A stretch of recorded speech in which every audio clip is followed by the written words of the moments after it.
एक अमीर इंसान था। उसने समुद्र में अकेले घूमने के लिए एक नाव बनवाई। छुट्टी के दिन वह नाव लेकर समुद्र की सैर करने निकला। आधे समुद्र तक पहुंचा ही था कि अचानक एक जोरदार तूफान आया। उसकी नाव पूरी तरह से तहस नहस हो गई, लेकिन वह लाइफ जैकेट की मदद से समुद्र में कूद गया। जब तूफान शांत हुआ तब वह तैरता तैरता एक टापू पर पहुंचा, लेकिन वहां भी कोई नहीं था। टापू के चारों ओर समुद्र के अलावा कुछ भी नजर नहीं आ रहा था। उस आदमी ने सोचा कि जब मैंने पूरी जिंदगी में किसी का भी बुरा नहीं किया तो मेरे साथ ऐसा क्यों हुआ। उस इंसान को लगा कि ईश्वर ने मौत से बचाया है तो आगे का रास्ता भी वही बताएगा। धीरे धीरे वह वहां पर उगे झाड़ फल पत्ते खाकर अपने दिन बिताने लगा।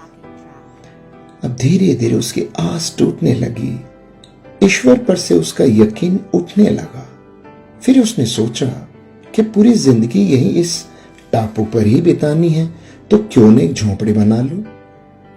फिर उसने झाड़ की डालियों और पत्तों से एक छोटी सी झोंपड़ी बनाई। उसने मन ही मन कहा कि आज से झोंपड़ी में सोने को मिलेगा, आज से बाहर नहीं सोना पड़ेगा। रात हुई कि अचानक मौसम बदला। बिजलियां जोर जोर से कड़कने लगी। तभी अचानक एक बिजली उस झोंपड़ी पर आ गिरी और झोंपड़ी धधकते हुए जलने लगी। यह देखकर वह इंसान टूट गया। आसमान की तरफ देखकर बोला, हे परमात्मा, ये तेरा कैसा इंसाफ है। तूने मुझ पर अपनी रहम की नजर क्यों नहीं की। फिर वह इंसान हताश होकर सर पर हाथ रखकर रो रहा था कि अचानक एक नाव टापू के पास आई। नाव से उतरकर दो आदमी बाहर आए और बोले कि हम तुम्हें बचाने आए हैं। दूर से इस वीरान टापू में जलता हुआ झोंपड़ा देखा तो हमें लगा कि कोई उस टापू पर मुसीबत में है। अगर तुम अपनी झोंपड़ी नहीं जलाते तो हमें पता ही नहीं चलता कि टापू पर कोई है। दोस्तों, उस आदमी की आंखों से आंसू गिरने लगे। उसने ईश्वर से माफी मांगी और बोला कि हे परमात्मा, मुझे क्या पता था कि तूने मुझे बचाने के लिए मेरी झोंपड़ी जलाई थी। यकीनन तू अपने भक्तों का हमेशा ख्याल रखता है। तूने मेरे सब्र का इम्तिहान लिया, लेकिन मैं उसमें फेल हो गया।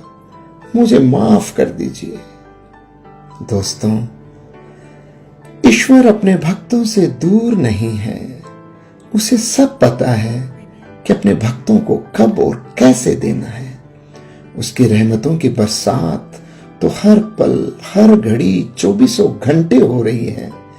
बस कमी है तो हमारे विश्वास की। हमारा विश्वास ही है जो डगमगा जाता है। जब एक सांसारिक पिता ही अपने बच्चे को दुख तकलीफों में नहीं देख सकता तो जिस पिता ने इस सृष्टि की रचना की है वो भला कैसे अपने बच्चों को बीच मझधार में छोड़ सकता है। प्रेमियों, दिन चाहे सुख के हों या दुख के, प्रभु अपने भक्तों के साथ हमेशा रहता है।